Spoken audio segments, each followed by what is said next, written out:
비만은 난치병이에요. 제일 좋은 거는 안 쪄야 돼요. 그리고 내가 지금 찌고 있잖아요. 여기서 멈춰야 돼요.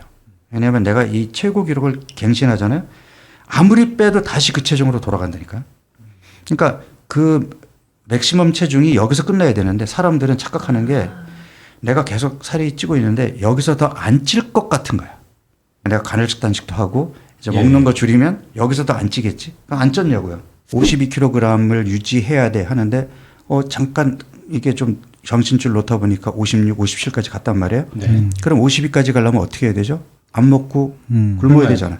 근데 이 사람이 20대 초반에 52kg에서 지금 56, 57kg로 간 게 운동 많이 해서 근육이 늘어난 건가요? 아니죠. 아니잖아요. 네. 네. 네, 밀가루 먹고 안 움직여가지고 근육은 네. 줄고 지방이 는 거잖아. 네. 네. 그러니까 오히려 팔다리 근육은 가늘어지고 배가 나오기 체형이 됐는데 나 다시 52kg로 가야 돼. 어떻게 가야 되죠? 58kg에서 안 먹어야 되잖아요. 예. 그럼 뭐가 빠지죠? 근육이 더 빠지잖아. 네. 그러니까 체중계 눈금에 집착하다 보면 몸은 점점 망가지거든요. 그러니까 내가 식탐이 많아서 많이 먹어서 찐 게 아니라 내 몸이 무너져 있기 때문에 많이 먹는 현상이 생기는 거예요. 자, 그래서 저도 깜짝 놀랐던 게 이제 건강검진을 이제 결과를 보는데 아니 작년에 비해서 올해 근육이 확 빠진 사람들이 요 근래 너무 많은 거예요. 물어보면 거의 예외 없이 16대 8이나 1일 1식 콜레스테롤은 더 올라가고 공복 혈당은 더 올라가고 아니 왜 이렇게 몸이 망가졌어요? 그러면 아니 16대 8이 좋다 그래서 두 끼밖에 안 먹었는데 완전히 잘못한 사람들이 그렇게 많았다는 얘기입니다. 그게 첫 3일의 미션인 거예요. 그래서 첫 3일 동안에는 단백질 쉐이크를 하루 4번 먹게 하고 그 다음에 탄수화물을 의도적으로 제한을 하게 되는데 이게 또 중요한 게 배고프면 안 되거든요. 네. 기간 동안에는 배고프지 않게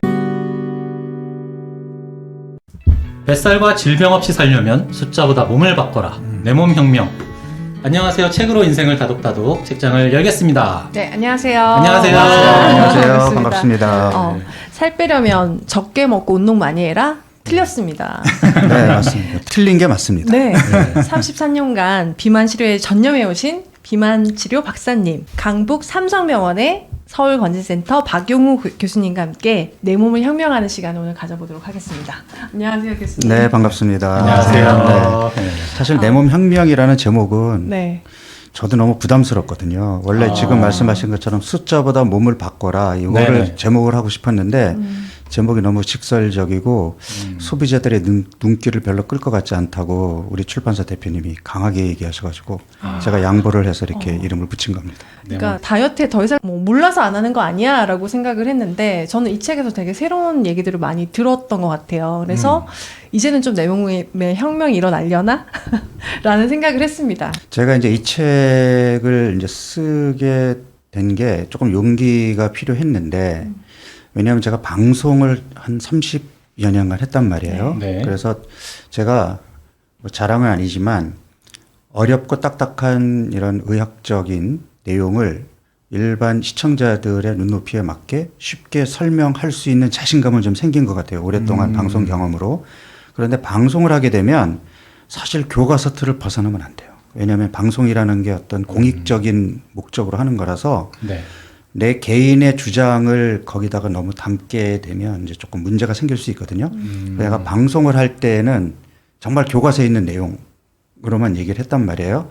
아쉬웠죠. 아쉬웠는데 사실 제가 이제 작년 1월에 방송을 그만두고 그다음에 이제 유튜브를 시작한 지 이제 한 1년 남짓 됐는데 네. 아예 시작부터 방송에서 못다한 이야기, 방송에서 들을 수 없는 이야기를 하겠습니다. 네. 이제 이렇게 네, 네. 제목을 걸고 하려다 보니까 시청자들에게 뭔가 새로운 얘기를 해줘야 되겠는데 하다 보니까 평소 내가 생각해 왔던 거 그런 것들을 하다가 그래 이참에 그냥 내가 생각했던 거를 용기 있게 과감하게 한번 주장해 보자.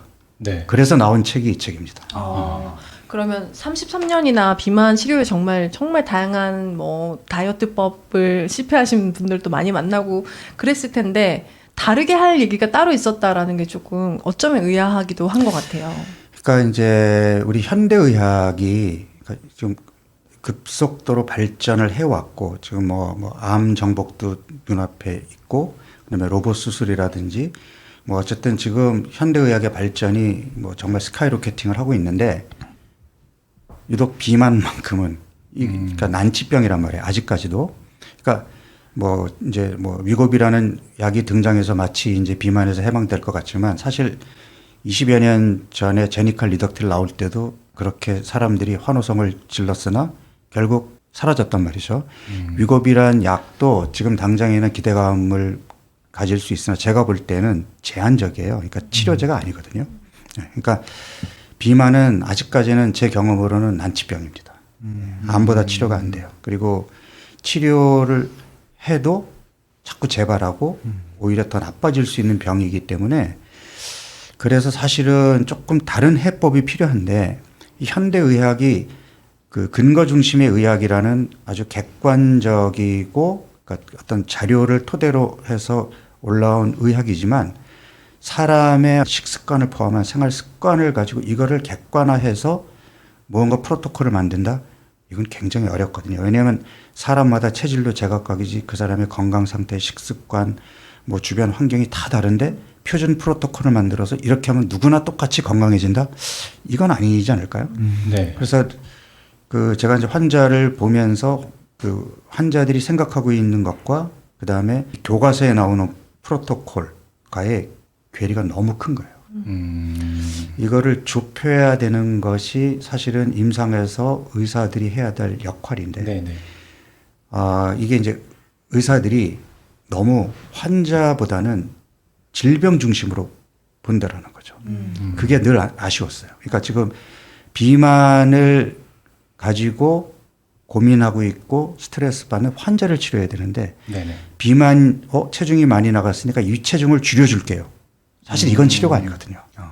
이거는 그 사람이 좋아지게 하는 어떤 겉으로 보여지는 현상 중에 하나일 뿐이지. 네네. 근데 우리 의사들은 객관적인 걸 좋아하다 보니까 이게 숫자여야 되고 칼로리여야 되고 예. 정작 이 사람이 주관적으로 개선되는 거엔 관심이 없어요. 그런 게 좀 안타까웠죠. 네. 실제로 환자도 내 몸무게가 줄어드는 거에만 초점이 그러니까요. 있지 네. 건강은 또 크게 신경 쓰지 않잖아요. 그러니까 지금 위고비도 초기 체중의 10% 이상을 빼드립니다. 결국 궁극적으로는 체중이거든요. 네. 아니거든요. 그 사람이 건강해지는 몸이 궁극적인 목표여야지 네네. 내가 90kg까지 찐 체중을 다시 75kg으로 만든다는 것은 치료의 목표가 아니에요. 근데 환자들이나 일반인들은 치료의 목표를 자기 체중으로 잡고 있단 말이에요. 이게 제일 큰 문제. 특히 여성들. 그러니까 정말 체중계에 목숨 거는 여성들이 많잖아요. 어쨌든 체중이 조금 늘면 스트레스 받고 나 너무 먹었나? 이제 네. 굶어야지. 적게 먹어야지. 밀가루 끊어야지. 이런 생각 늘 하시잖아요. 네, 그죠? 네, 네. 근데 사실 생각해 보면 여성들의 경우 특히 직장 생활을 하고 이렇게 외형에 집착하는 여성들은 결국 내가 확인할 수 있는 건 체중밖에 없다 보니까 52kg을 유지해야 돼 하는데 잠깐 이게 좀 정신줄 놓다 보니까 56, 57까지 갔단 말이에요. 네. 그럼 52까지 가려면 어떻게 해야 되죠? 안 먹고 굶어야 되잖아요. 네. 근데 이 사람이 20대 초반에 52kg에서 지금 56, 57kg로 간 게 운동 많이 해서 근육이 늘어난 건가요? 아니죠. 아니잖아요. 네. 네네. 네, 밀가루 먹고 안 움직여가지고 근육은 네. 줄고 지방이 는 거잖아. 네. 네. 그러니까 오히려 팔다리 근육은 가늘어지고 배가 나오기 체형이 됐는데 나 다시 52kg로 가야 돼. 어떻게 가야 되죠? 58kg에서 안 먹어야 되잖아요. 예. 그럼 뭐가 빠지죠? 근육이 더 빠지잖아. 네. 그러니까 체중계 눈금에 집착하다 보면 몸은 점점 망가지거든요. 그런데 사람들은 체중계 눈금을 되찾기 위해서 한의원에 가서 식욕을 뚝 떨어뜨리는 한약을 처방받아 먹고 병원에 가서 식욕 억제제라 삭센다를 맞는단 말이에요. 예. 그게 그 사람 몸을 더 건강하게 해주는 치료인가요? 아니죠. 아닐 것 같아요. 네. 아닙니다. 아닐 것 같은 게 아니라. 네. 그리고 이게 왜 내가 안타까우냐면 저도 이제 이 내 몸 혁명이라는 책에서 저 나름대로 이게 그러니까 오리지널리티가 있는 전 세계의 유일무이한 프로그램이에요. 제가 만든 거니까. 네. 근데 이 프로그램을 제가 짤 때 제가 그냥 머릿속으로 그려서 짰겠냐고요. 저도 나름대로 제가 이제 환자들을 본 경험 그리고 여러 가지 논문이나 책들을 본 그런 지식을 가지고 짰을 거 아니에요. 네. 그러니까 저는 어떤 생각을 하냐면 지금 현대의학에서 이제 연구하고 진료를 하면서도 논문을 쓰는 사람들은 특히 우리 현대의학은 되게 세분화 전문화돼 있어요. 그러니까 이를테면 지방세포 자체만 연구하는 사람이 있고 그다음에 어쩐 뇌에서 식욕과 관련된 것만 연구하는 사람들이 네네. 있고 또 인슐린 호르몬만 연구하는 사람들이 있고 그럼 그런 사람들은 그 분야를 깊이 있게 연구할 거 아니에요. 근데 나는 그런 어떤 특정 분야를 연구하는 사람이 아니라 비만으로 나한테 찾아오는 환자를 보는 임상의사란 말이죠. 예. 그러면 나는 이 사람을 충체적으로 봐야 되잖아요. 그렇죠. 예. 그러니까 식욕 조절도 해야 되고 인슐린이라든지 렙틴이라든지 호르몬 조절도 해야 되고 이 사람이 가지고 있는 스트레스도 조절해야 되고 잘못된 식습관도 고쳐줘야 되고 운동 습관이라든지 수면 습관까지 다 고쳐줘야 돼요. 그러면 내가 그 하나하나를 제대로 연구한 연구 논문이나 책을 가지고 이 사람한테 필요한 내용을 찾아서 마치 퍼즐 조각 맞추듯이 이 사람에게 알맞는 처방을 내가 찾아줘야 되잖아요. 그렇죠. 근데 지금 현대의학은 내분비내과 선생님은 오로지 환자를 호르몬 중심으로 보고 정신건강의학 선생님은 오로지 이거를 식욕 조절과 섭식 장애로 보고 네. 그다음에 운동하시는 분들은 운동만 하면 다 해결된다 그러고 운동 프로그램을 열심히 짜주고 있고 예, 예. 이러고 있잖아요. 그렇죠. 그러니까 이게 과연 총체적으로 정말 이 환자를 위한 프로그램을 제대로 제시해 주는 사람이 얼마나 될까? 이제 이런 고민을 계속 해오고 있었던 거죠. 지금도 어쨌든 건강 정보가 지금 정말 본물 터지듯이 하루에도 뭐 수백 개의 유튜브 채널이 나오고 네. 뭐 관련된 뉴스도 지금 뭐 계속 나오고 있잖아요. 그러면 우리 소비자들 일반 사람들은 사실 옥석을 가려야 되거든요. 그 건강 정보가 나한테는 득보다는 실이 더 큰데 이거를 엉뚱하게 받아들이게 되면 나는 오히려 건강을 잃는 거거든요. 네. 어떤 지금 뭐 저탄고지니 간헐적 단식이니 뭐 각종 다이어트 방법들이 난무하고 있지만 어떤 사람들은 사실은 건강한데 그냥 체중만 조금 많이 나가는 그러니까 우리가 이제 건강한 뚱뚱이라고 이제 표현을 할게요. 이런 사람도 네네. 있고 또 어떤 사람은 체중은 많이 나가지 않는데 팔다리가 가늘어져 있고 배가 나와서 대사 이상이 있는 그러니까 마른 비만인 사람도 있고 또 어떤 사람은 이게 뚱뚱한 정도를 이제 좀 그러니까 진행이 돼서 거의 당뇨 전 단계까지 간 사람이 있고 또 어떤 사람들은 아예 그냥 당뇨까지 가서 약을 쓰지 않으면 치료가 안 되는 사람도 있고 네. 다 다를 거 아니에요. 그다음에 어떤 사람은 밀가루 조금만 먹어도 막 그 다음날 뼈드락지 나고 뭐 몸이 붓는 사람이 있는가 하면 하루 세끼 밀가루 먹어도 괜찮은 사람도 있고 그러니까 이게 다 다른데 여기에 일률적으로 이 방법만 쓰면은 여러분들이 다 건강해집니다. 이게 과연 맞는 얘기일까요? 그래서 이제 이런 책을 쓰는 게 조심스러운데 내가 이제 이 책에서 강조했던 것은 그러니까 우리가 이제까지 상식으로 생각하고 그냥 비판하지 않고 넘어갔던 것들을 한 번쯤은 다시 생각해 보자. 과연 이게 맞는지 우리가 그 상식적 논리적으로 보면 이게 말이 안 된다라는 것을 한눈에 알 수 있는데 우리가 그런 것들을 당연하게 생각하고 넘어갔던 것들이 있거든요. 네네. 이거 한번 다시 되짚어보자 네. 해서 내가 이제 비만학회 가이드라인이 잘못됐다라고 이제 꼬집은 거는 네. 학회를 폄하하려고 하는 게 아니라 우리가 상식이라고 생각했던 것들도 한번 다시 되돌아보자라는 그런 의미에서 내가 냈던 거고 그 다음에 그 제가 또 이 책에서 강조했던 게 뭐냐면 우리 몸이 가지고 있는 우리 몸 스스로의 자생력 또는 회복력 이런 것들이 있거든요. 대표적인 게 간인데 간은 우리가 간이 정상이면 7, 80%를 떼어내서 남한테 줘도 수개월 이내에 자기 모양을 회복할 정도로 굉장히 그러니까 회복력과 재생력이 뛰어난 장기거든요. 그런데 이 간이 굉장히 일을 많이 한단 말이에요. 우리 몸에서 사실은 뇌 못지않게 일을 많이 하는 장기가 간인데 네. 이 간에게 이제 우리가 지방간이라는 게 간세포에 기름이 끼면서 간세포에 기름이 계속 끼게 되면 얘가 점점 커지면서 터지고 간세포가 파괴가 되거든요.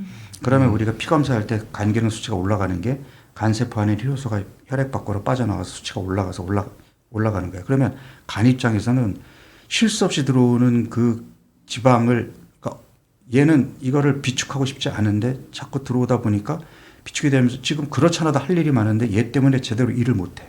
그럼 어떻게 되죠?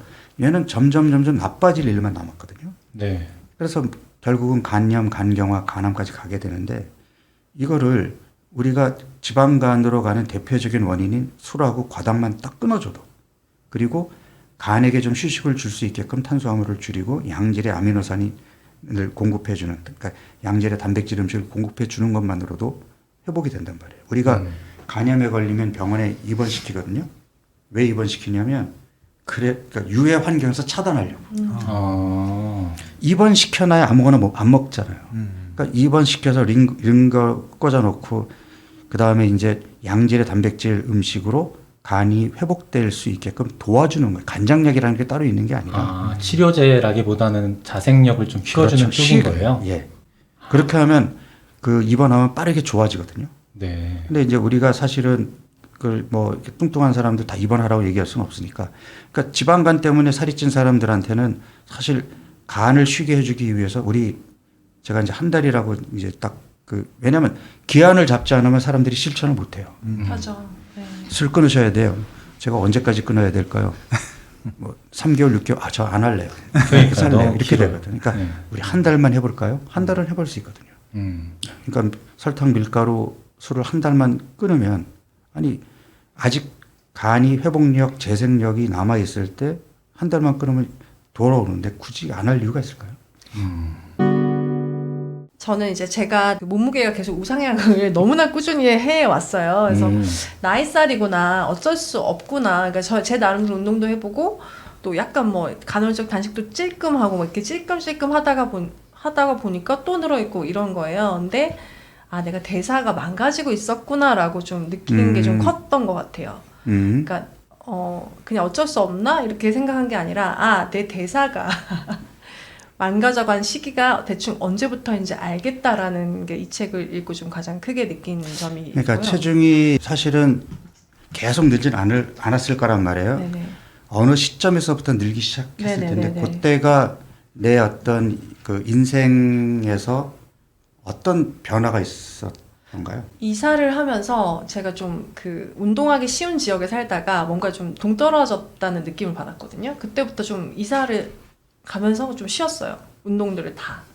근데 그게 컸었나 봐요, 되게. 예. 그러니까 그런 사실은 환경의 변화가 굉장히 중요하거든요. 그러니까 우리 몸이 바뀌기 위해서는 환경의 변화가 지속적이어야 돼요.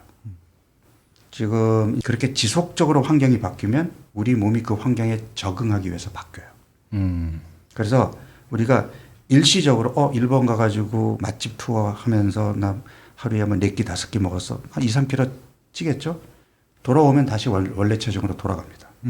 예. 이런 환경 가지고는 체중이 안 늘어요. 근데 내가 지금 얘기한 것처럼 어떤 뭐 직장을 바꿨거나 직종이 바뀌었는데 그전에는 그래도 내가 조금 걸어 다니고 대중교통을 이용했는데 여기는 교통도 불편해서 차를 이용해야 되고 또 일의 성격상 하루 종일 앉아 있어야 되고 또 회식도 많고 그러니까 이렇게 환경이 바뀐 게 어쩌다 하루 이틀이 아니라 지속되면 내 몸이 바뀐 환경에 적응하면서 세팅을 높입니다. 그래서 살이 찌는 현상이 생기는 거예요.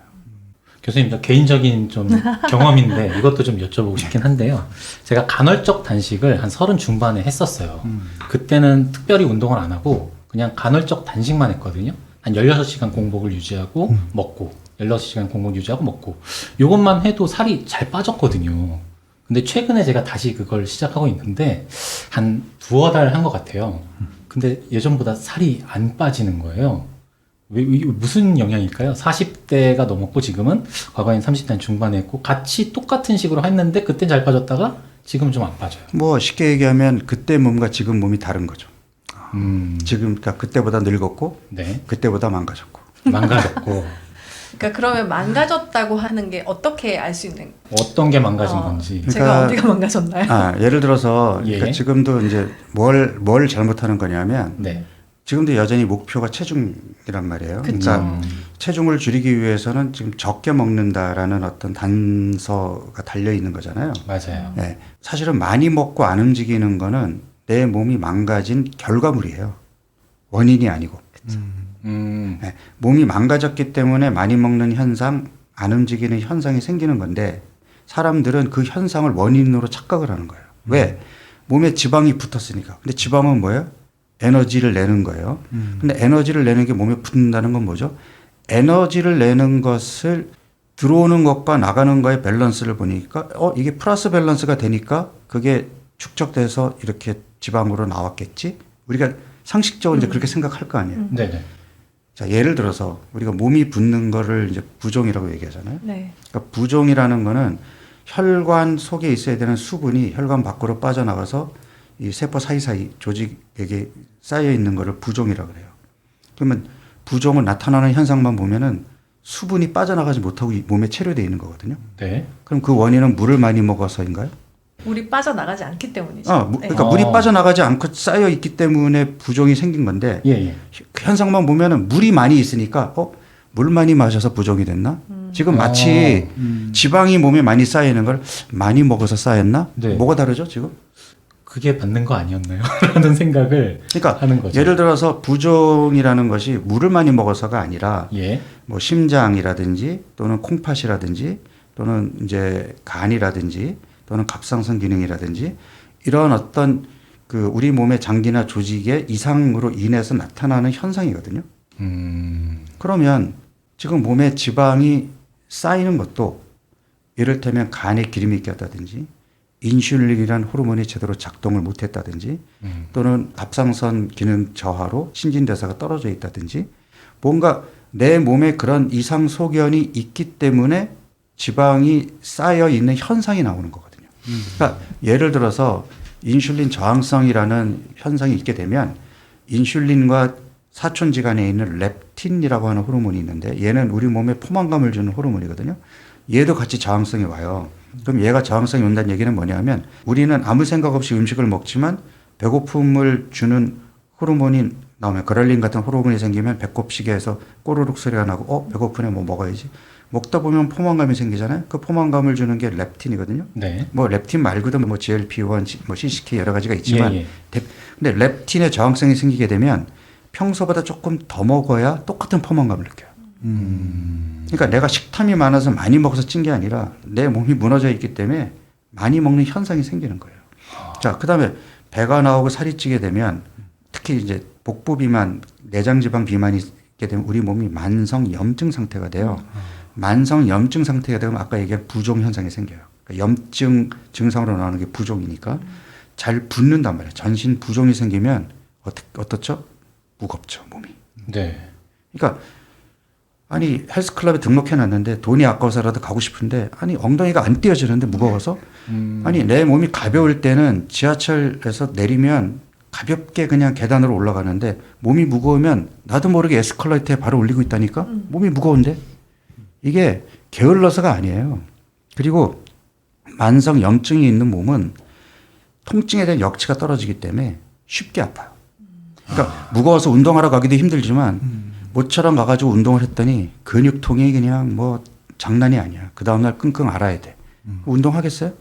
그러니까 이것들이 다 식탐이 많고 게을러서 많이 먹고 안 움직여서 이런 현상이 생긴 게 아니라 몸이 망가졌기 때문에 나타나는 증상들인데 이거를 사람들이 거기 나타나는 현상만 보고 체중이 늘어? 그럼 많이 먹어서 안 움직여서 이러니까 제대로 된 처방이 나올 수 있겠냐고요. 그래서 어쩌면 이 책을 쓰신 이유가 이제 엄청 건강하신 분들도 미리 알면 좋겠지만 굉장히 애매한 포지션에 있는 분들 있잖아요. 혈압약을 먹기에도 애매하고 그런 분들, 그러니까 약으로 다스리기에는 이제 조금만 관리하면 될 것 같은데 그런 분들을 위해서 또 쓰신 맞습니다. 것 같기도 해요. 맞습니다. 방금 말씀하신 대로 이제 운동 조금만 더 하면 좋아질 텐데 사람들이 그걸 안 하고 계속해서 상태를 악화시키고 결국엔 약을 먹게 되는 그렇게 되잖아요. 그러니까 이제 아주 잘 지적해 주셨는데 네네. 제가 이제 저는 지금 그 검진센터에 있으면서 매년 건강검진 결과를 이제 보러 오는 사람들에게 이제 상담을 해주는 일을 하고 있단 말이에요. 안타까운 게 해마다 건강검진을 열심히 하는데 그 결과를 보면 해마다 나빠지는 걸 확인하고 있는 거예요. 아이고. 그래도 암은 없다 이러면서. 그렇죠. 작년에 뭐 공복혈당이 100이 넘어갔고 당화혈색소가 5.7이면 좀 이제 좀 운동 좀 하셔야 되고 달달한 거 좀 줄이시고 간식 좀 줄이시고 해서 공복혈당도 떨어뜨리고 당화혈색소도 좀 떨어뜨려 갖고 오세요 했는데 올해 보니까 공복혈당은 더 올라가 있고 당화혈색소는 더 올라가 있어. 근데 이제 우리가 보통 그 당화혈색소가 이제 5.7에서 6.4까지를 전당뇨라고 얘기하고 6.5부터 당뇨라고 얘기해요. 그러면 사실 제일 좋은 거는 5.6 이하인 정상 수준을 계속 유지하는 게 좋은 거잖아요. 예. 근데 이렇게 올라가지만 6.5를 넘을 때까지는 우리는 약물 처방을 안 하잖아요. 그러니까 사람들은 아직까지는 괜찮다라고 착각을 해요. 네. 몸은 해마다 나빠지고 있는데 아직은 약 안 먹어도 되겠죠? 아니, 그러니까 약을 먹는 시점부터 내 몸이 망가지는 거라고 착각을 하신다니까. 그리고 지금 얘기한 것처럼 건강검진에서 그 이제 이를테면 뭐 암이라든지 이런 심각한 얘기가 없으면 그래, 아직까지는 담배 피워도 돼. 아직까지는 술 먹어도 나는 괜찮아. 깨끗하던데? 뭐 이러면서. 이렇게 위안을 삼지. 그러니까 안타까운 게 뭐냐면 사실은 콜레스테롤, 혈당, 혈압 이런 거에도 신경을 써야 되는데 작년에 제가 갑상선 결절이라고 하는데 그 사이즈가 좀 커졌나요? 뭐 간에 무슨 혹이 있다고 나오는데 그 사이즈가 아니 그거를 걱정한다고 그게 없어져요? 그거는 그냥 해마다 건강검진을 하면 되는 거지. 아직까지 뭐 암은 안 나왔으니까 잊어버리고 살면 되는데 제가 결절 때문에 늘 신경 쓰고 있는데 그거 커졌나요? 아니 신경 쓴다고 뭐가 달라지냐고. 그거 신경 쓸 시간에 내가 먹고 있는 음식 좀 조절하고 앉아있는 시간 줄여가지고 운동해가지고 다른 혈압, 혈당, 콜레스테롤, 지방간 이런 것들을 개선시켜야 되는데 근데 이제 이러한 우리가 흔히들 생활습관병이라고 얘기하는 이런 문제들은요 똑같아요. 비만과 조기 진단, 조기 치료가 최고예요. 제가 이 책에도 썼지만 비만은 난치병이에요. 제일 좋은 거는 안 쪄야 돼요. 그리고 내가 지금 찌고 있잖아요. 여기서 멈춰야 돼요. 왜냐하면 내가 이 최고 기록을 갱신하잖아요. 아무리 빼도 다시 그 체중으로 돌아간다니까요. 그러니까 그 맥시멈 체중이 여기서 끝나야 되는데 사람들은 착각하는 게 내가 계속 살이 찌고 있는데 여기서 더 안 찔 것 같은 거야. 네. 왜? 지금처럼 이제 썼으니까 내가 간헐적 단식도 하고 이제 먹는 거 줄이면 여기서 더 안 찌겠지? 그럼 안 쪘냐고요. 몸무게는 저 그대로. 계속 갱신했어요. 저 진짜. 지금이 최고예요. 제가 네. 지금. 그러니까 이게 그렇지 않다니까. 네. 그러니까 지금이 최고지만 아직 안 살아봤잖아요, 더. 더 최고는 안 돼. 더는 못 가. 아니, 교수님 저도 네. 몸무게는 계속 그래도 유지는 하는데 사실 내 몸속에서 이상 신호는 계속 늘어나고 있고. 그러니까 그런 걸수 있다는 이를테면 거죠? 몸무게는 그대로인데 예. 배가 좀 나왔다든지 체형이 바뀌었다면 몸이 바뀐 거죠. 안 좋은 쪽으로요. 바뀌었어요, 저. 그러면 그냥 내과 가서 피 검사나 이런 거 해야 되나요? 그렇죠. 보통은 그래도 이제 인바디는 해봐서 뭐 내 지금 체질량 지수가 얼마야 이런 정도는 아는데 지금 내 콜레스테롤이 어떤지 뭐 그런 것들은 정확하게 사람들이 파악하고 있지 않아요. 맨날 몸무게는 되지만. 예. 그러니까 제가 이제 그 안타까운 게 뭐냐면 우리나라 이제 비만 유병률을 그 통계를 낸 걸 보면 비만 유병률의 통계를 BMI라고 하는 그러니까 체질량 지수라고 그러잖아요. 몸무게를 미터로 환산한 키의 제곱으로 나눈 값이 BMI인데 그걸로 통계를 내요. 네. 남자들은 30, 40대들은 거의 반이 BMI 25 이상인 비만으로 나오거든요. 근데 여성들은 그게 확 줄어요. 그러니까 BMI 25 이상인 비만군이 그 남성들이 한 40%대라면 한 27%대로 떨어져 있단 말이에요. 근데 저는 이렇게 진단을 내리는 것도 잘못돼 있다. 왜? 아까 얘기했던 것처럼 그 여성들이 52kg에 집착하다가 결국은 근육이 줄고 배는 나오고 체형이 망가진 몸이 돼버리면은 체중이 많이 나가지 않더라도 고혈압, 고혈당, 고지혈증, 지방간이 오거든요. 사실은 그분들은 적극적으로 치료가 필요한 몸이란 말이에요. 안 그러면 결국은 당뇨나 심혈관 질환으로 갈 거기 때문에. 근데 BMI는 25가 넘지 않으니까 나는 아직 비만이 아니야. 이게 문제란 말이에요. 그러니까 마른 비만이 문제. 그래서 저는 여성들이 남성들에 비해서 비만이 적다 인정 안 해요. 예, 마른 비만이 상대적으로 많을 거라고 생각하고 그래서 체중계 눈금에 집착하지 말고 지금 얘기한 것처럼 건강검진을 받든지 아니면 병원에 가서 기본적인 대사 관련 혈액 검사를 해보고 거기서 조금이라도 이상 소견이 있으면 공복혈당이 높다든지 콜레스테롤 수치가 높다든지 지방간이 있다든지 적극적으로 지금부터 몸 관리를 시작해야 되거든요. 그런데 이제 그렇게 안 하다 보니까 이게 여성들이 폐경이 지나가잖아요. 역전됩니다. 그러니까 이 비만율이 그 폐경 이후의 여성에서는 급격하게 올라가요. 그리고 비만율만 올라가는 게 아니라 심혈관 질환의 발병 위험도 올라가요. 콜레스테롤도 올라가고. 여성이 훨씬 더 올라가요. 네, 훨씬 높아집니다. 근육이 없을 경우에 그러니까 어떤 대사 이상이 있는 사람이 그러니까 그런 사람들이 조금 더 일찍 이제 이런 검사를 통해서 확인해 가지고 내가 운동도 하고 먹는 것도 관리하고 했다면 안 걸릴 수 있는 병을. 그러니까 지금 사실은 치매도 이제 여성들이 훨씬 많거든요, 남성들보다.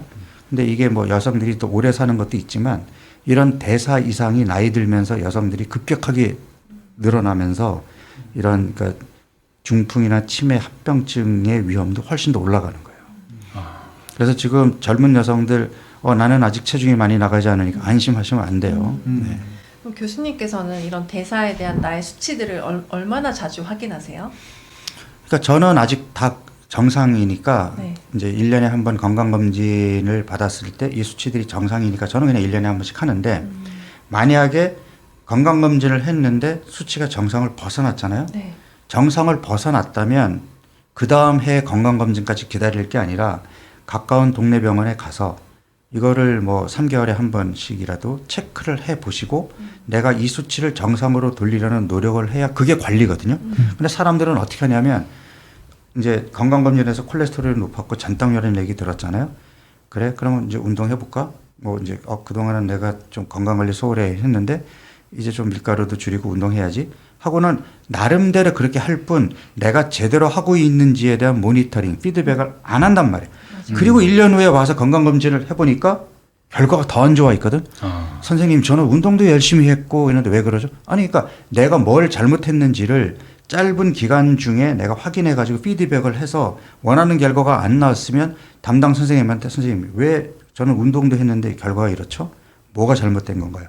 이런 것들을 체크해 가지고 고쳐야 되는데 이런 부분에 대한 심각성을 그러니까 우리 의사들만큼 생각하지 않은 거예요. 그러니까 우리 의사가 심각하다고 생각하는 만큼 심각하게 여기지를 않으니까 네. 그게 좀 안타깝죠. 저희는 그냥 의사 선생님 랩하시는 줄 알았어요. 그냥 잠 충분히 주무시고 물 많이 드시고 운동하시고 술 많이 드시지 마시고 그런 거예요. 그냥 그 뭐 당연한 소리 그냥 그렇게만 들었는데 이제 그게 얼마나 중요한지에 대해서 이 책을 통해서 좀 깨닫게 된 것 같아요. 그리고 저 네. 궁금한 게 말씀 듣다 보니까 그러면 제가 비만인지 아닌지 판단하는 거를 예전에는 몸무게로 가지고 BMI 가지고 따졌잖아요. 근데 실제로 내 안에 뭔가 잘못된 게 있다는 거는 그 결과 수치를 그렇죠. 봐야 되잖아요. 네네. 근데 그거를 어떤 식으로 비교를 해서 봐야 되는 그래서 건지. 제가 이제 네. 여기다가 우리 이제는 체중계 눈금으로 하지 말고 네. 대사 이상 체중이라고 하자. 그래서 제가 이것도 교과서에 나오는 게 아니라 제가 그냥 나름 진단 기준을 만든 거예요. 그러니까 제일 중요한 거는 어떤 질병이든 조기 진단해서 빨리 치료하면 효과가 제일 좋거든요. 네.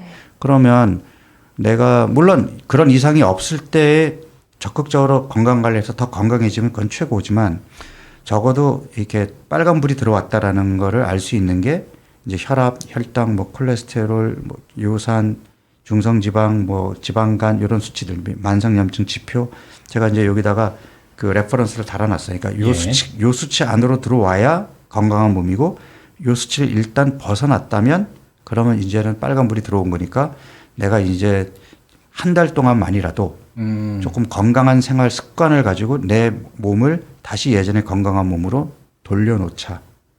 그러니까 그런 워닝 사인을 내가 받아야 실천에 옮길 거 아니에요. 맞아요. 그래서 제가 이제 체중으로 하지 말고 대사 이상 체중을 건강 체중으로 돌리는 걸로 하자. 그래서 하나라도 이상이 나오면 이거는 워닝 사인이다 생각하고 돌려놓자는 거예요. 왜? 그렇게 빨리 할수록 결과가 좋으니까.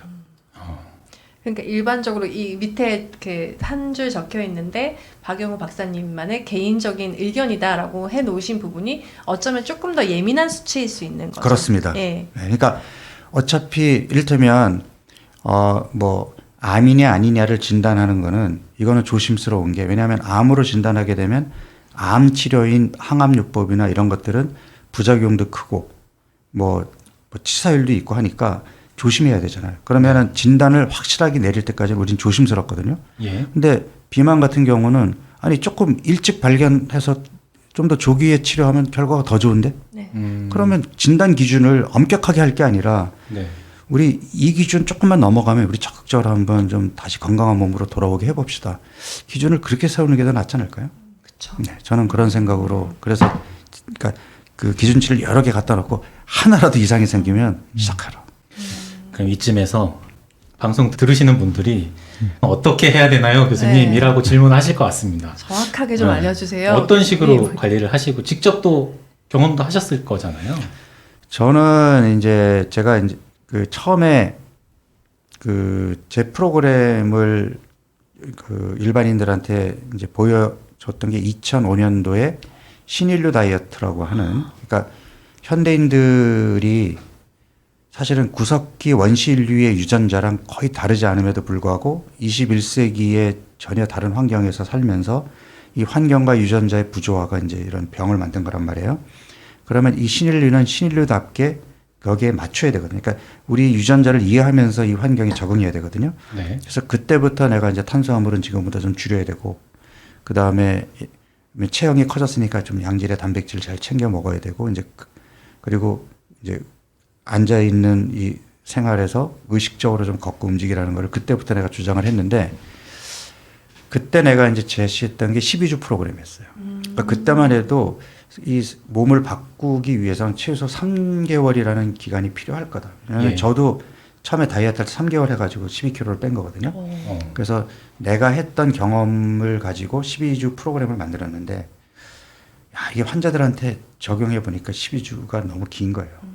포기하죠, 중도에. 네, 중도에 네. 다 떨어져 큰 나가요. 결심에도. 중도에 이제 정체기가 오게 되면 나름대로 운동하고 뭐 좋아하는 음식 끊고 하는데도 이게 변화가 없으니까 거기서 실망하고 그냥 떨어져 나가버리는 경우가 많아서, 그 다음에 이거를 8주로 줄인 게 이제 그 원시인처럼 먹고 움직여라라는 내가 이제 그런 제목으로 낸 책이었는데 8주로 줄여 봤어요.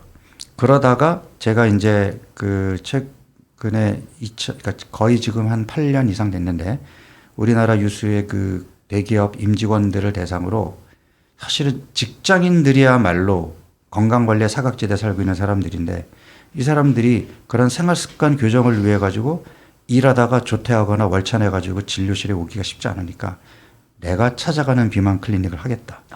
그래서 그러니까 워크플레이스로 간 거예요. 가서 내가 10명 또는 15명 단위로 클래스를 만들어서 그 사람들한테 내 프로그램을 했는데, 일단은 내가 한 달 프로그램을 딱 제공하고 한 달 후에 비포 애프터 혈액 검사 결과를 봐서 검사 결과가 드라마틱하게 좋아지면 너네들이 한 달 더 해라.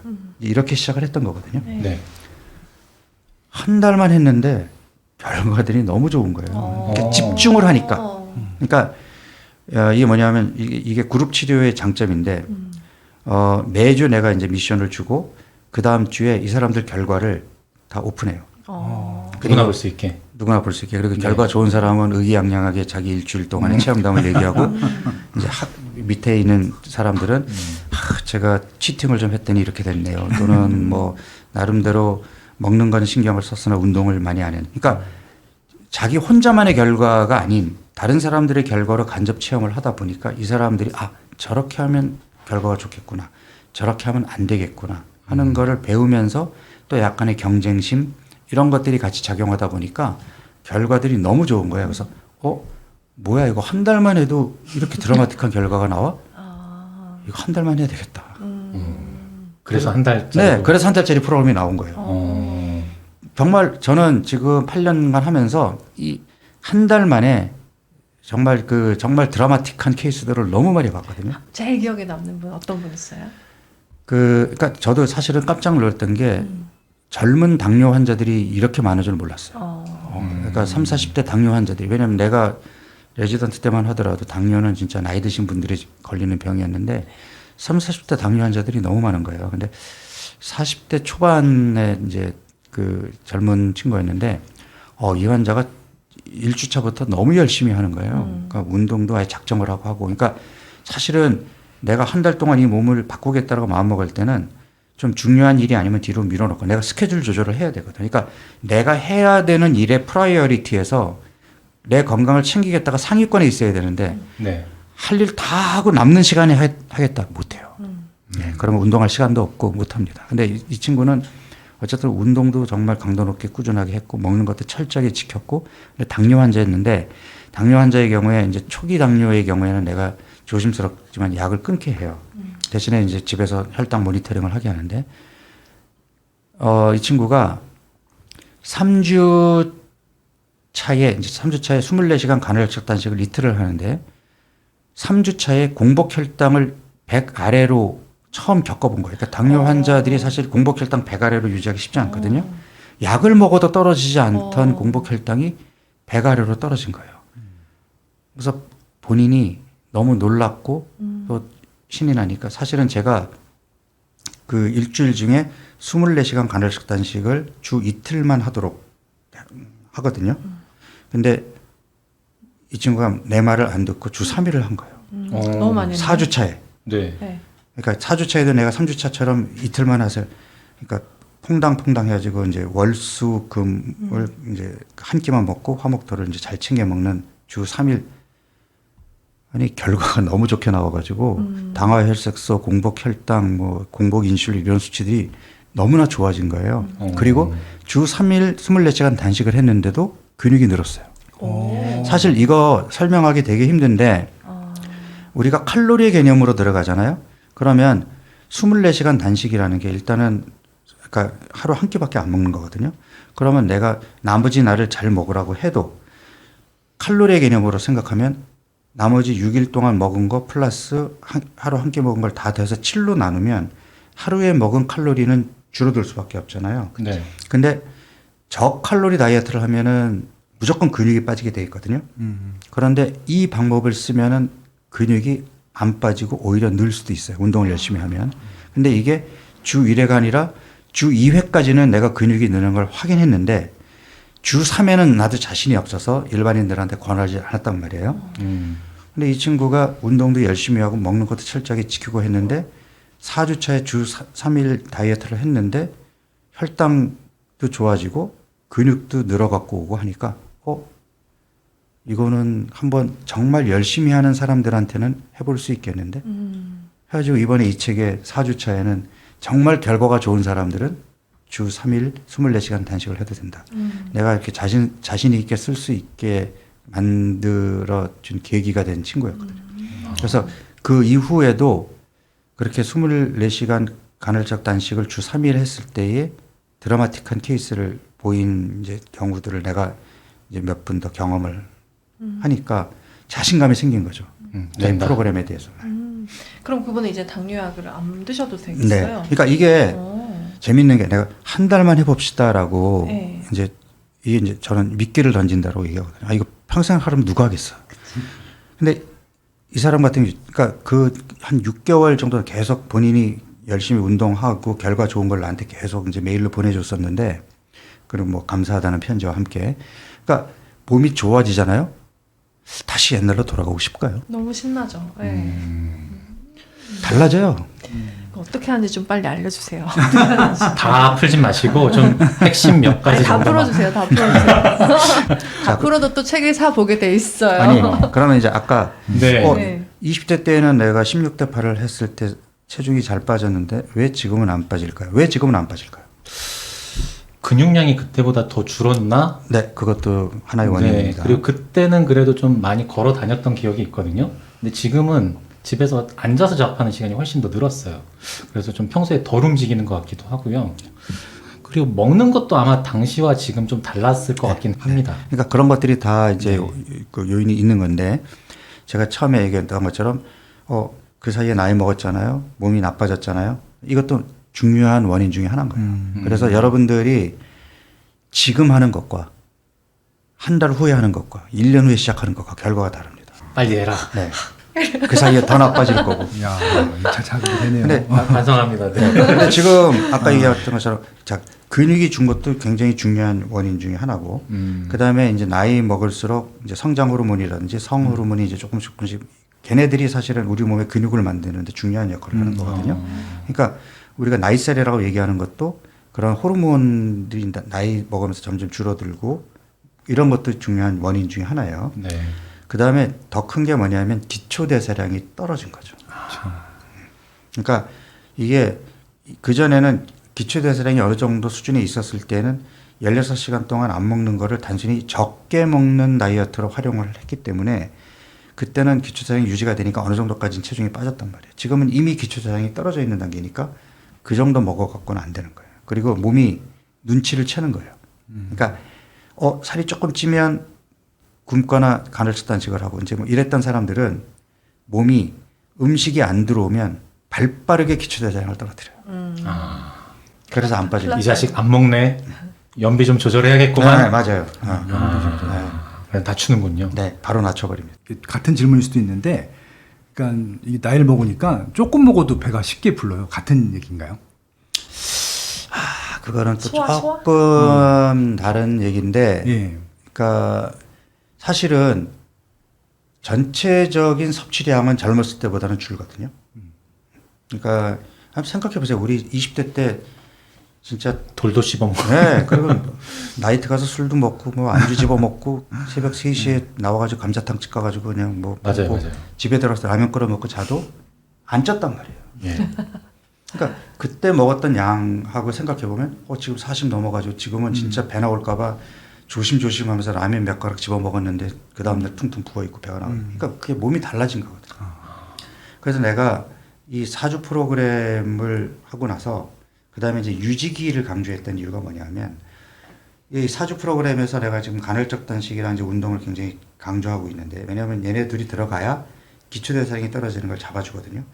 이미 기초대사량이 떨어져 있거나 그 다음에 운동 자극이 충분치가 않아가지고 그러니까 내가 간헐적 단식이 효과를 보려면 잘 챙겨 먹는 게 중요하다고 얘기를 했어요. 그러니까 16대 8이 실패하기 쉬운 게 16시간 공복을 해도 8시간 동안 잘 먹어야 돼요.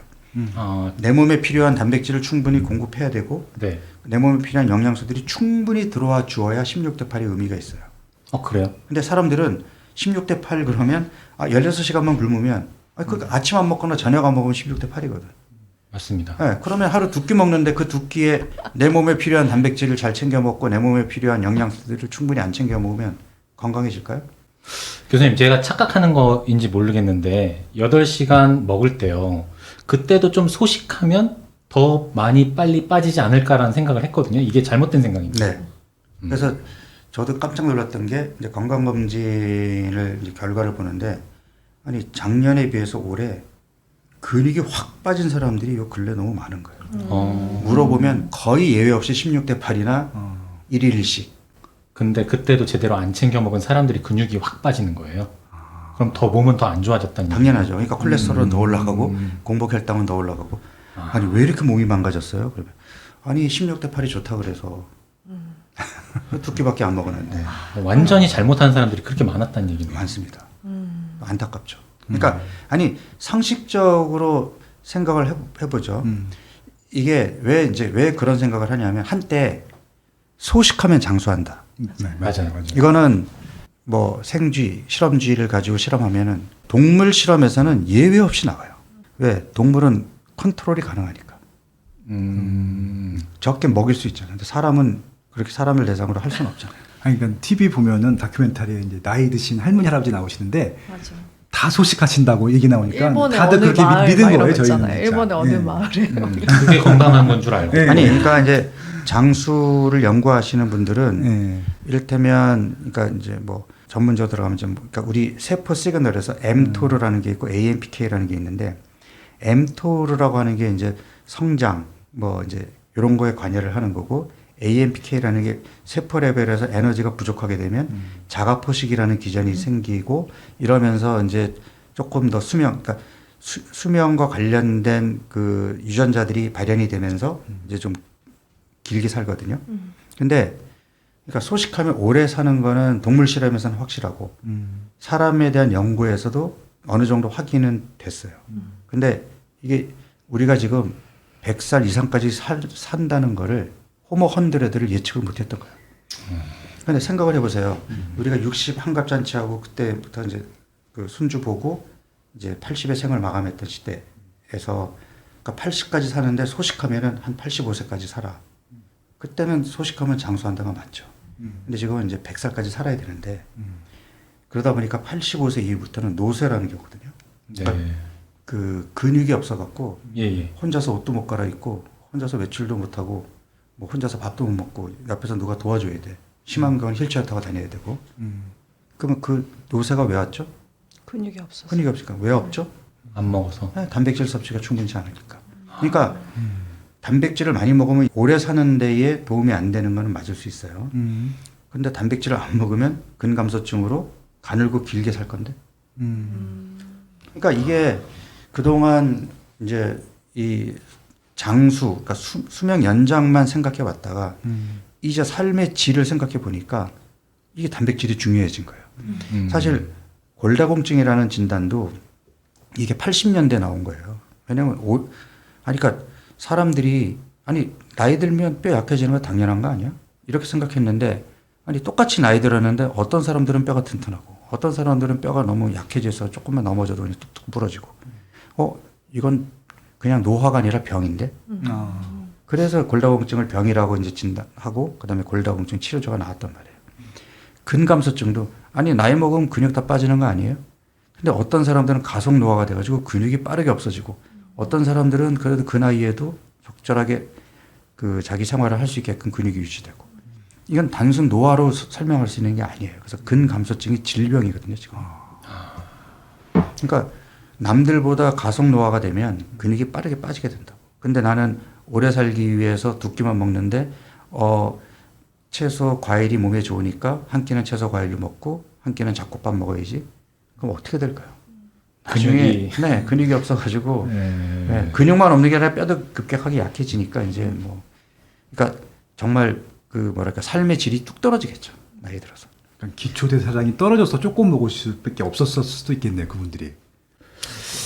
그러니까 이게 그러니까 뭐 좀 소식에 익숙해지면 그러니까 그런 사람들도 있거든요. 그러니까 속이 부대껴서 많이 못 먹는다고 그쵸, 하는 사람들도 있고 또 단백질이라는 음식 자체가 소화 흡수가 잘 안 되니까 그리고 뭐 고기는 씹기도 불편하고 그러니까 어르신들이 이게 단백질 음식 먹으면은 이제 속이 더부룩하고 불편하고 씹기도 불편하고 하니까 자꾸 그냥 먹기 편한 과일이나 이제 이런 걸 자꾸 찾는 거거든요. 네.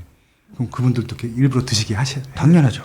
그러니까 지금 근감소증에 대한 관심이 높아지다 보니까 이제 나이 드신 분들은 단백질을 젊었을 때보다 더 먹어야 된다라고 지금 얘기하고 있잖아요. 지금 벌써 바뀌고 있어요. 예전에는 단백질 많이 먹으면 일찍 죽는다 그랬는데 이제는 더 먹으라고 한단 말이에요. 네. 그러면 박용우의 간헐적 단식은 단식이 중요한 게 아니라 먹어야 되는 시간에 잘 먹는 걸 강조하거든요. 저는 단백질을 잘 먹으라고 얘기를 해요. 그러면 제가 하는 방식은 두 마리 토끼를 다 잡는 방법 아닐까요? 잘 챙겨 먹으면서 단백질이 부족하지 않게 들어오고 그러면서 근력 운동까지 해서 근육을 키우고 단식하는 시간에 소식의 효과도 내고 자가 포식이라는 긍정적인 효과도 얻고 그러니까 우리 몸의 세포를 그러니까 그 비웠다가 채웠다가를 계속 반복하는 거죠. 그러니까 비워야 오래 산다라는 그런 개념.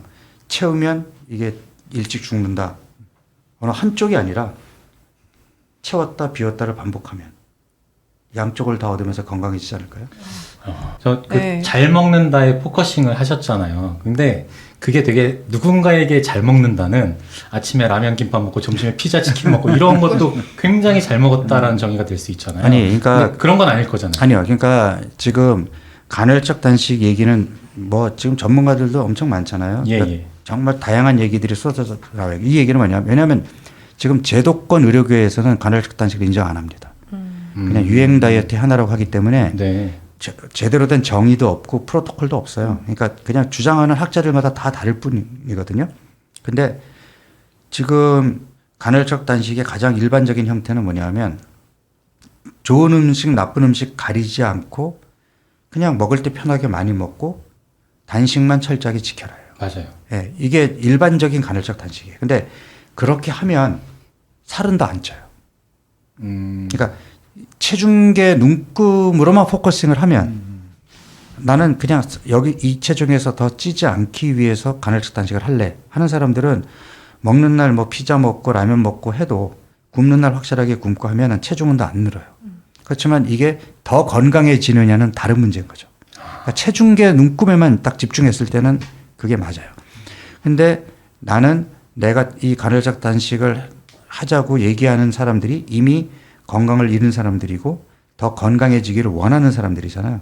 그럼 이 사람들이 건강해지기 위해서는 건강식을 먹어야 되잖아요. 네. 근데 건강식을 잘 챙겨 먹으면 좋은데 건강식을 너무 잘 챙겨 먹으면 사실은 그 간에 끼어 있는 기름이라든지 근육 사이사이에 끼어 있는 기름이라든지 복부의 내장 지방이라든지 이게 쓸데없이 엉뚱한 데 끼어 있는 기름이거든요. 그러니까 좋은 음식을 잘 챙겨 먹는 거는 내 몸을 회복하는 데는 도움이 될 수 있으나 이미 끼어 있는 기름을 끄집어내려면 어떻게 해야 되냐는 거죠. 내 그러니까- 몸에 쌓여 있는 거. 그러니까 내가 그래서 이제 이 책에도 얘기했지만 내가 스펀지 이론이라고 얘기하는 게 뭐냐면 우리 피하 지방은 쥐어 짜줘야 또 물을 그러니까 스펀지가 쥐어 짜줘야 또 물을 머금을 거 아니에요. 네. 그러니까 쥐어 짜주는 시간을 줘야 다시 또 물을 머금을 수 있는 거거든요. 근데 사실은 피하 지방 조직은 쥐어 짜주면 또 머금고 쥐어 짜주면 머금고 해줄 수 있는데 이 간에 끼어 있는 기름이라든지 근육 사이사이에 끼어 있는 기름이라든지 또는 내장 지방에 끼어 있는 기름은 이게 쥐어 짜는 게 만만치가 않아요. 피하 지방보다 더 힘들어요. 그러면 쥐어 짤 수 있는 방법이 진짜 운동을 진짜 빡세게 하는 것도 쥐어 짜는 거지만 굶어보는 건 어떠냐는 거지. 그러니까 실제로 우리가 인슐린 저항성이 있는 환자들은 인슐린이 정상 수치보다 올라가 있거든요. 그러니까 작동 능력이 떨어져 있으니까 분비량이 많아져 있단 말이에요. 그러면 우리가 보통 병원에서 검사할 때 12시간 공복 후에 피 검사를 하잖아요. 네. 그러면 공복 혈당이 이제 100 아래여야 되고 인슐린 수치도 이제 일정 수준 아래여야 되는데 인슐린 수치가 올라가 있어요. 근데 이 사람들은 이거는 이 인슐린 수치를 떨어뜨려야 되거든요. 예. 근데 12시간 공복 후에 피 검사를 했는데도 올라가 있어요. 얘를 어떻게 떨어뜨리죠? 더 굶어야 되나요? 그렇죠. 그러니까 인슐린 수치가 올라가 있는데 아침에 밥 한 공기 먹는 거를 반 공기로 줄이세요가 얘를 떨어뜨릴 수 있을까? 어차피 얘한테는 그것도 힘든 일이거든. 그러면 얘한테는 지금 탄수화물을 공급해가지고 계속 얘한테 일을 시키는 게 힘드니 아예 얘를 쉬게 해주면 어떨까? 그럼 더 떨어지겠죠. 그러면 얘만 떨어지는 게 아니라 어쨌든 얘가 떨어져 있게 되면 인슐린이 떨어져 있게 되면 우리 몸의 지방 창고의 문이 열리고 본격적으로 지방을 쓰게 되는데 그러한 상태에서는 간에 끼어 있던 지방도 나올 거고 근육 사이사이에 끼어 있던 지방도 나오겠죠. 그러니까 우리가 그냥 그 식이요법과 운동만 강조했지 이미 이렇게 망가진 사람들에게 간간히 굶어주는 게 도움이 될 수 있을까라는 생각을 안 해본 거예요.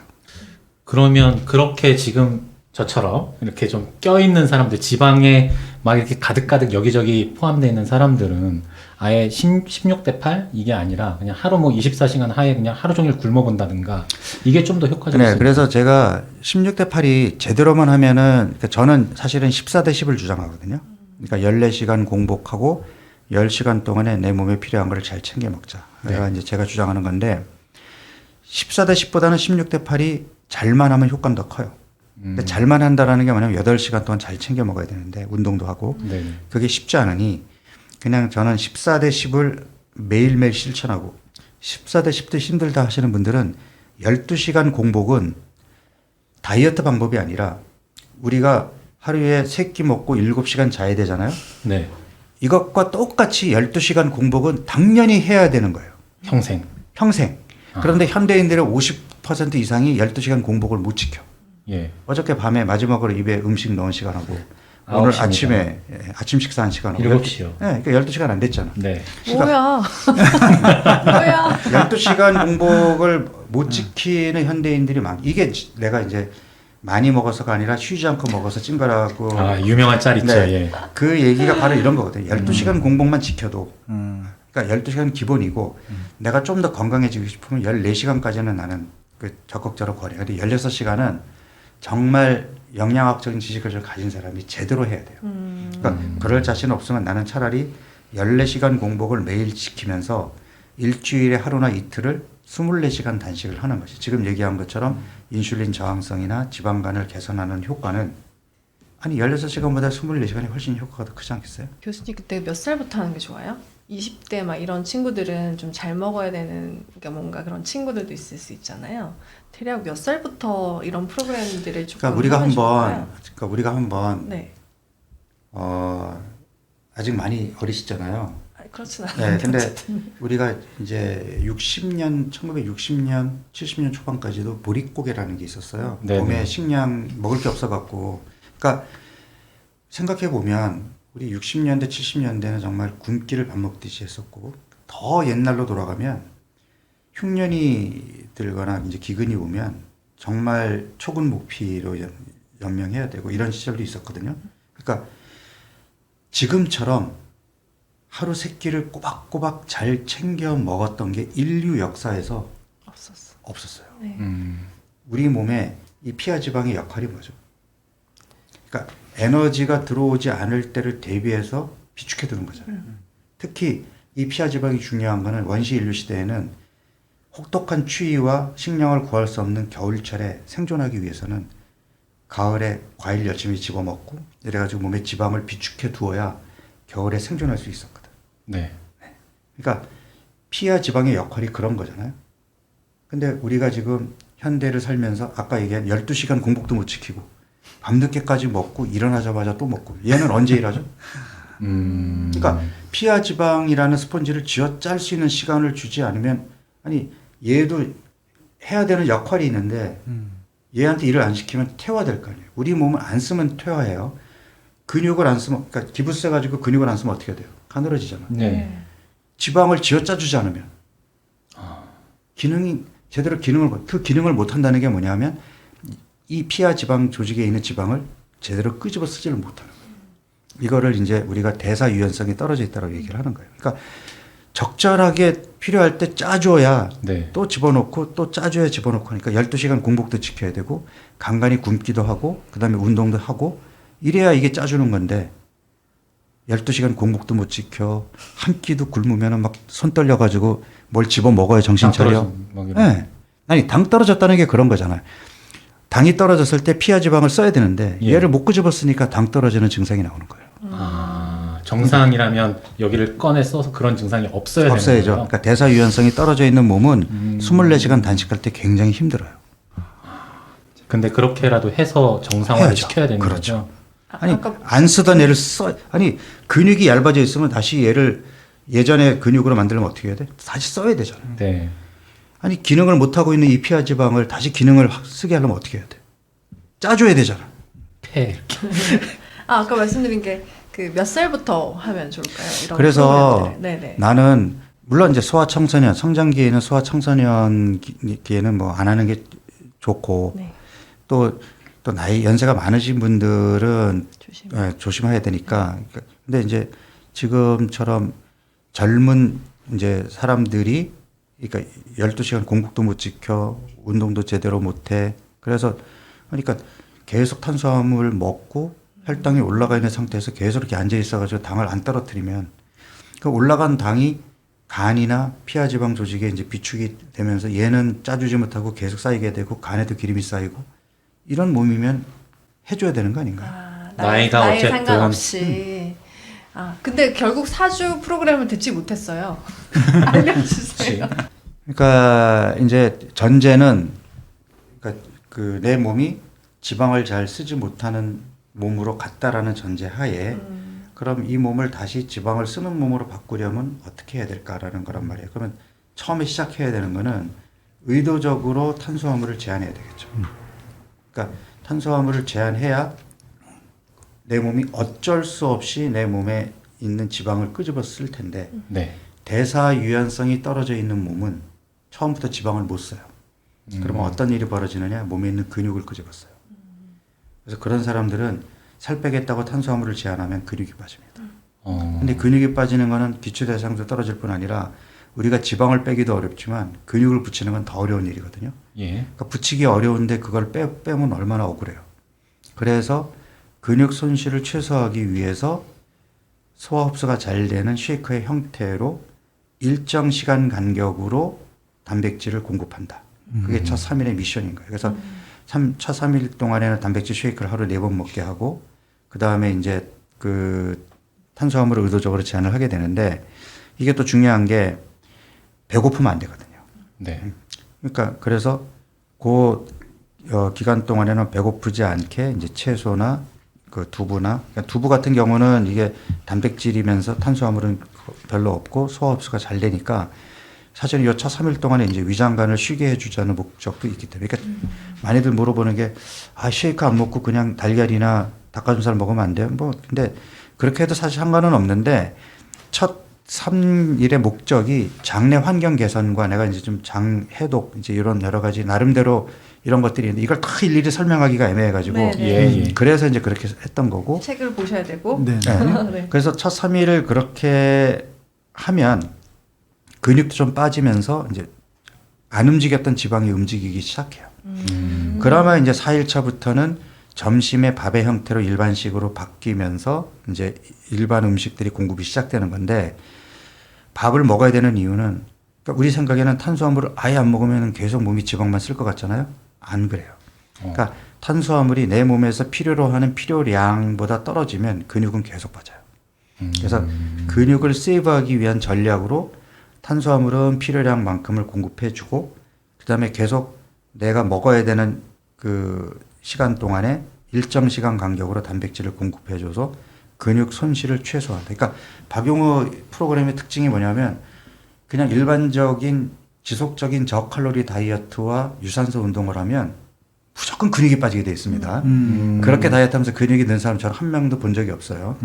근력 운동하면 안 될까요? 근력 운동을 하더라도 그냥 칼로리를 낮추고 단백질이 그 근육을 키우는 만큼의 충분한 양이 들어오지 않으면 그냥 칼로리만 낮추면 근육은 안 붙어요. 네. 그래서 나는 지금 4번에 걸쳐서 단백질 공급을 강조하잖아요. 이게 근육 손실을 최소화하기 위한 전략인데 실제로 이걸 잘 지키면 근육이 세이브 되거나 오히려 근육이 늘어나거든요. 네. 근데 여기엔 전략적으로 탄수화물이 적정량이 들어와 줘야 돼요. 그래서 내가 이제 그거를 그냥 프로토콜로 만든 거예요. 점심에 밥의 형태로 탄수화물을 챙겨 먹으라. 그리고 이제 2주차부터는 저녁도 일반식으로 바뀌는데 저녁에는 당분간은 탄수화물이 들어오지 않고 채소와 단백질 위주로 먹고 대신에 이제 뭐 견과류나 콩류나 이제 점점 탄수화물의 허용량이 이제 늘어나는 거죠. 왜? 몸이 이제 본격적으로 지방을 쓰기 시작했으니까 당이 들어오더라도 어느 정도는 이제 견딘단 말이에요. 그 다음에 또 중요한 게 뭐냐면 운동량이나 신체 활동량이 늘어나게 되면 탄수화물의 요구량이 늘어나거든요. 네. 그러니까 거기에 맞게끔 탄수화물 섭취량도 늘려야 된단 말이에요. 그래서 그게 이제 2주차고 그러니까 2주차부터 이제 24시간 간헐적 단식이 이제 주 1회로 들어오기 시작하는데 앞서 얘기한 것처럼 대사 유연성이 떨어져 있는 사람들은 굉장히 힘들 거예요. 그러니까 몸이 아까 얘기한 당 떨어지는 증상부터 부들부들 떨리고 별의별 증상들이 다 나올 거예요. 그래서 네. 힘들면 처음부터 24시간 무리할 필요 없어요. 그러니까 이 다이어트가 스트레스가 되면 안 돼요.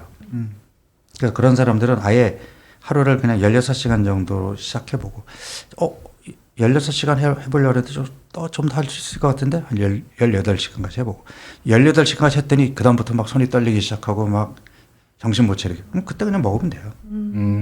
그리고 그 다음에 이제 24시간으로 가도 이게 처음이 힘들지 한번 18시간 하면 그 다음엔 20시간 24시간 하는 게 수월해집니다. 네. 그리고 3주차에 가서도 만약에 빠졌던 근육이 계속 회복이 되면 그때는 간헐적 단식을 2번 해보는 거죠. 그래서 일주일에 간헐적 단식을 2번 하는 게 맥시멈 효과를 내기 위한 거예요. 그래서 내가 3주차까지 했는데 빠졌던 근육이 계속 회복되고 있고 체지방도 잘 빠지고 체중도 잘 빠져 탄력이 붙었어? 그럼 3주차를 계속하면 돼. 그러면 계속하면 체지방이 계속 빠질 거예요. 근데 이게 내가 이제 정말 운동에 집중하고 간헐적 단식을 철저히 하고 먹는 걸 잘 먹으면 더 오래 갈 수도 있지만 그렇게 못하면 여기서도 내가 잘 먹는다고 했으나 잘 못 챙겨 먹고 운동 자극이 규칙적이지 못하면 기초대사량이 떨어질 거 아니에요. 네. 그러면 어느 순간부터 안 빠지겠죠. 그러면 안 빠진다고 내가 안 빠지네? 그럼 하루 더 굶어봐? 이거는 도움이 안 되는 거예요. 기초대사량이 떨어진 상태에서 더 굶으면 더 떨어진단 말이에요. 그러니까 그럴 때는 바로 유지기로 넘어가는 거예요. 그러니까 내가 여기서 유지기를 강조한 게 뭐냐면 비만학회에서는 지금 3개월에서 6개월에 걸쳐서 천천히 빼라고 하거든요. 기초대사량이 떨어져 버린 상태에서는 정체기가 와가지고 안 빠져요. 그리고 아무리 길게 가도 6개월 이상 되면 그 다음에 다시 찝니다. 네. 그러니까 길게 가는 거는 스트레스만 주고 피로감만 줄 뿐이에요. 그러니까 굵고 짧게 하고 빠르게 몸을 건강하게 만들어 놓고 그 다음에 이 몸을 유지하는 전략으로 가겠다고 하면 이게 훨씬 수월하거든요. 네. 그럼 유지기 때는 24시간 간헐적 단식 하루 정도만 하고 그 다음에 14시간 공복 잘 지키고 뭐 어쩌다 좀 치팅 한번 한다 그래서 예전 몸으로 안 간단 말이에요. 그러면 스트레스 덜 받고 훨씬 수월하죠. 네, 여기 진짜 식단까지 나와 있으니까 네 보시면 될 것 같아요. 막 금지해야 되는 거, 잠 자는 시간, 그런 것들 정말 상세하게 나와 있으니까 저도 진짜 이 프로그램대로 해서 더 이상의 그 체중 우상향과 대사 이상을 좀 고쳐보도록 하겠습니다. 다음에 저랑 네. 다시 볼 때는 그 체지방 검사 비포 애프터를 네, 꼭 진짜로 갖다 주시고. 보여드리고 싶어요. 저도 네. 막 해봐야겠다. 제대로 한번 해보자. 한 달만. 해보자. 네, 그런 근데 사실 생각이. 힘든 건 거의 한 첫 3일이 좀 힘든데 그 정도? 뭐 첫 3일 힘들면 사실 그 3일 건너뛰고 4일차부터 시작하셔도 뭐 크게 차이는 없어요. 근데 이게 아니 그러니까 이 세상에 손쉽게 저절로 얻어지는 게 있는 맞아요. 거죠. 그렇죠. 이건 맞습니다. 내가 좋은 걸 얻으려면 음. 또 그만큼 희생이 따르는 거니까. 내가 안 바뀌면서 몸무게나 뭐 체지방 이런 게 바뀌기를 바랄 수만은 없죠. 그러니까요. 네. 그리고 끝으로 이거를 계속 해야 되느냐, 그걸 언제까지 해야 되나 이런 불안감을 갖고 계신 분들에게 희망을 좀 드리면 박영호 교수님도 한 달 빡세게 하고 1년 11개월 동안은 좀 프리하게 보내신다고 하셨잖아요. 아니, 그러니까 이제 제가 이제 비유를 드는 게 학교 다닐 때 365일 내내 모범생으로 살았냐는 거죠. 매일 예습복습 철저히 하고 개근하고 선생님 말씀 잘 듣고 뭐 그렇게 학교 생활 보냈나요? 저 서울대학교 아니죠. 의과대학 졸업하셨는데 그렇게 사신 거 아니세요? 저도 그렇게 안 했어요. 그러니까 정말요? 아니 시험 보기 전에는 뭐 밤새 멋있네. 공부하지만 시험 끝나면 친구들이랑 놀러 다니고 오. 뭐 그렇게 하는 거 아니에요. 그러니까 우리가 그러니까 뭔가 건강도 마찬가지인데 365일 건강 모범생으로 살면 건강해지겠죠. 근데 그렇게 사는 삶이 정말 뭐 행복한 삶일까요? 그러니까 저는 그렇게 생각 안 하거든요. 그러니까 이것도 좀 융통성이 필요하고 우리가 워라밸 얘기를 하지만 건강과 어떤 내 삶의 질도 약간의 밸런스를 유지하면 좋겠다는 거죠. 그러니까 내가 때로는 친구들 만나 술도 먹고 뭐 맛집 찾아다니면서 뭐 그런 것도 즐기지만 내 건강도 지키고 싶잖아요. 맞아요. 그러면 할 때 집중해서 내 몸을 바꿔놓고 그다음에 조금 이제 유지기에 융통성 있게 하는 게 낫지. 365일 제대로 하지도 않으면서 늘 머릿속으로 다이어트 생각하면서 스트레스 맞아요. 받고 하나 살 빼야 되는데 이거 먹으면 안 되는데 재밌을까요? 되게 음식 먹는 게 점점 이렇게 죄책감으로 변한다는 게 너무나 좀 슬프더라고요. 그러니까 이걸 먹으면 나는 또 불행해지겠지라는 이렇게 음식을 앞에 둬도 항상 자유롭지 못한 게 너무 이렇게 속상했던 것 같아요. 그래서 저는 이 한 달 프로그램 할 때 그러니까 저한테도 그런 질문 많이 하는데 선생님 이거 한 달만 해도 될까요? 한 달 하면 정말 좋아질까요? 아니 해보지도 않고 꼭 안 하는 애들이 그래. 한 달 해보고 안 되면 왜 안 됐는지 그때 가서 고민하면 되지 해보지도 않고 이거 해서 될까요?는 왜 물어봐요? 네. 그러니까 긍정적으로 생각하고 안 되면 그때 가서 왜 안 됐는지를 그때 가서 고민하면 되는 거죠. 그다음에 이 다이어트가 스트레스가 되면 안 돼요. 내가 내가 좀 힘들지만 한 달 후에는 지금보다 건강한 몸이 될 거라는 어떤 희망과 긍정의 마인드로 내가 더 건강한 몸이 돼서 나는 파스타 평생 먹고 살아야 되니까 한 달 동안 끊고 내가 건강해지면 파스타 기다려. 그다음에 나 너 먹을 거야. 아니 이런 즐겁게. 생각을 갖는 게 더 낫지. 맞아요. 그래서 저는 어쨌든 한 달만 집중하면 분명히 건강해질 수 있다라는 저는 뭐 이제까지 저랑 같이 해보신 분들의 이제 체험을 제가 다 데이터가 이렇게 있으시니까. 겪어왔으니까 네. 자신 있게 말씀드릴 수가 있습니다. 네. 오늘 진짜 유명하신 박용우 박사님을 실제로 뵙고 또 네. 어쩌면 좀 저희가 항상 모범생처럼 살아라 이런 이론이 아니라 이렇게 좀 우리의 즐거움과 일상과 실현 가능한 이렇게 실행 가능한 그런 것들을 제안해 주셔서 정말 더 좋은 것 같아요. 아니 그 아까도 병원에 가면 의사 선생님이 뭐 랩처럼. 운동해라 뭐 잠잘자. 네네네네. 그거 그냥 의사 선생님 항상 하는 말. 네, 그럼 한번 선생님은 그렇게 하세요. 그거 한번 여쭤보세요. 그러니까요. 맞아요. 의사 선생님들 중에서도 이렇게 몸매나 이런 관리가 안 되신 분들도 많이 뵙습니다. 네. 오늘 진짜 다이어트와 비만에 대해서 기존의 상식을 좀 많이 깨주시고 또 실천 가능한 딱 선택과 집중인 것 네. 같아요. 한 달 빡 해보고 효과를 아마 느끼시면 직접 계속 하지 않을까? 그럼요. 네. 네. 그리고 이런- 진짜 건강하니까. 그리고 네. 내 몸의 건강을 위해서라도 한번 좀 실천해 보시면 좋을 것 같고요. 아이고, 오늘 함께 해주셔서 너무 감사합니다, 교수님. 불러주셔서 감사합니다. 끝으로 저희 구독자분들께 한 말씀 해주신다면. 이제부터는 제가 이 책에 이제 표지에서도 써 있지만 숫자보다 몸을 바꾸라라고 얘기했잖아요. 그러니까 체중계 눈금 너무 집착하지 마시고 건강한 몸. 그러니까 내가 아침에 일어났는데 개운하고 피로감이 없고 화장실도 잘 가고 밤에 잠도 잘 자고 이런 몸이 건강한 몸 아닐까요? 그러니까 주관적으로 내가 느끼는 건강함 그런 건강함 속에서 사실 행복도 깃드는 거거든요. 그러니까 행복한 삶을 누리고 싶으시다면 건강한 몸을 먼저 만드셔야 됩니다. 박영우 교수님이셨습니다. 감사합니다, 교수님. 감사합니다. 감사합니다.